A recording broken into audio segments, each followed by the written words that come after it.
Well, good morning. Hope you're having a great start to your Monday. Even though it is Monday, I get that. I still hope that it's going well for you. I want to spend just a few moments in God's Word together. Last week we talked about what do we do with uncertainty, and we would all agree. I don't care where you are or what political party belong to or profess to belong to. We are in uncertain times. We live in uncertainty right now. And in fact, I said last week, the only thing that we can be certain of in our world today is uncertainty, right? That's the only thing we can count on, is how uncertain our times are. Today, I want to talk to you about, it's an odd question. I'll throw that out there, but what do we do? Think of this question. What do we do when we don't know what to do? Say, for example, you get the phone call, bad news, or you get the diagnosis, you get an email, you get a letter, whichever, I don't know, but and you know what I'm talking about. You get that call or that diagnosis, and you don't know what to do. It kind of knocks you off your feet, right?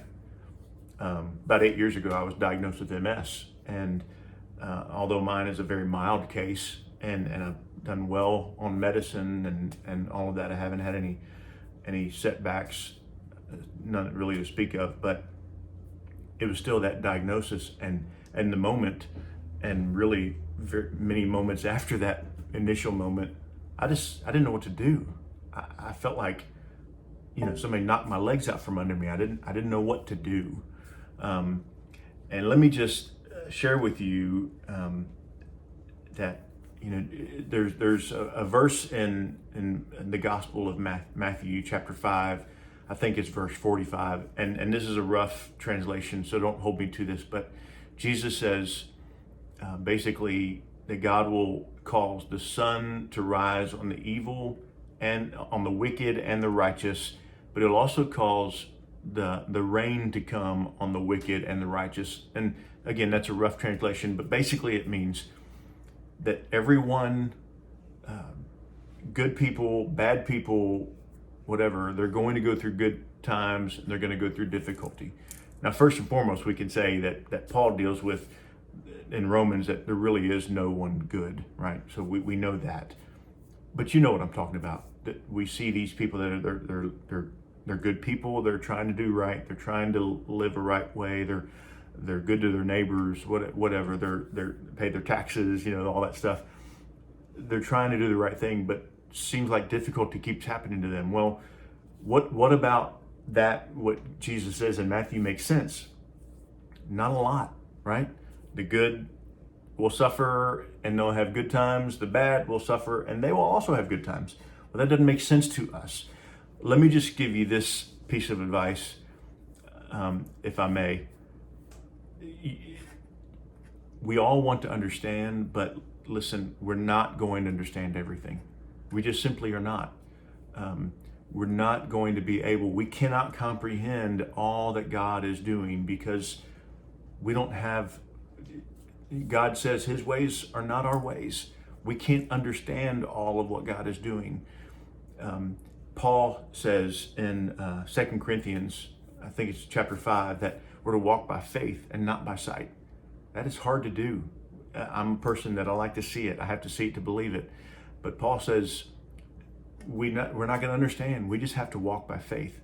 Even when we can't see it, even when we don't understand it, we just keep moving. We won't understand it all, and we're not going to understand it all. In the book of Habakkuk, which is Habakkuk, I know it's an odd name, but he's a minor prophet, and he's not minor because he didn't make it to the major leagues. That's a baseball joke for you. He's not minor because he's less important than the other prophets. There were 11, depends on who you talk to, sometimes 12 minor prophets. Some include Daniel, but they were minor prophets not because they were less important, but they were minor prophets because their books were shorter. That was basically it. So the Old Testament ends with the minor prophets.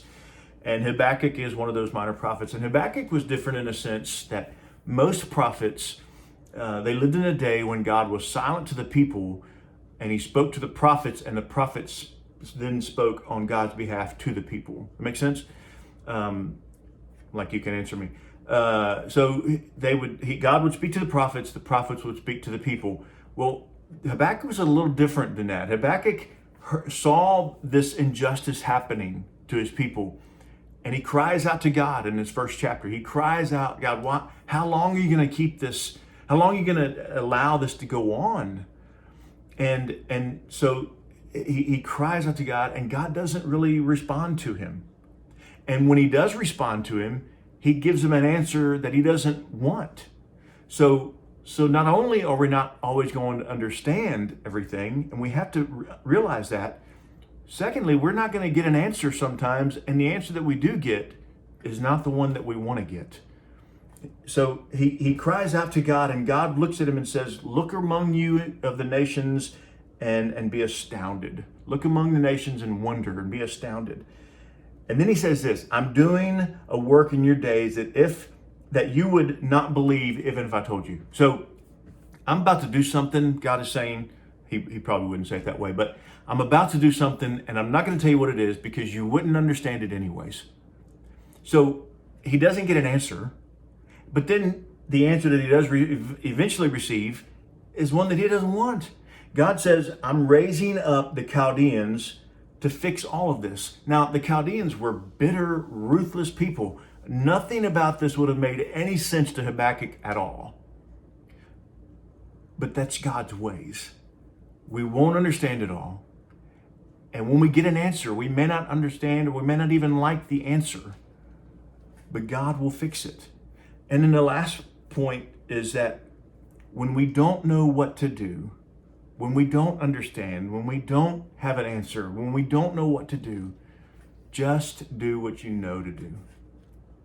I know that sounds odd, but just do what you know to do. There's a psalm, Psalm 13, David is writing, and he's crying out at the beginning of the psalm to God. It's in a very dark moment in his life, and there's only 6 verses in that chapter. And he cries out to God, how long will you wait, Lord? How long will you allow the oppressors to come against me and my enemies to have victory over me? How long? And then in verse 5 or 6, somewhere in there, he says, but I'm just going to praise you. I'm going to trust you, and I'm going to praise you. When you don't know what to do, just do what you know to do. Do the right thing. Habakkuk, at the end of his book, his letter, again, there's only 3 chapters. Remember, he cries out to God, and God answers him, and he doesn't give him the right answer. And here's what Habakkuk says at the end, chapter 3, verse 17.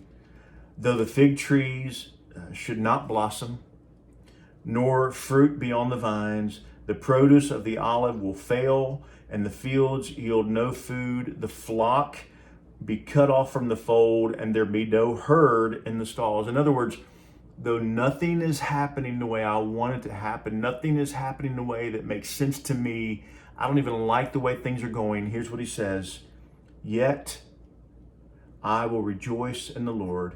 I will take joy in the God of my salvation. God the Lord is my strength. He is my strength. Listen, when you don't know what to do, as we often get to in life, we'll have those moments a lot. Just do what you know to do. Trust God. You may not see it. And it's in those moments we got to walk by faith and not by sight. Trust God and do what you know to do. Just trust him. I hope you're having a great day. I hope you have a great week this week. And I'm praying that through the midst of all the uncertainty and all things that are happening in our lives, that we will be able in some way not to understand more, but just to trust more. Have a great day.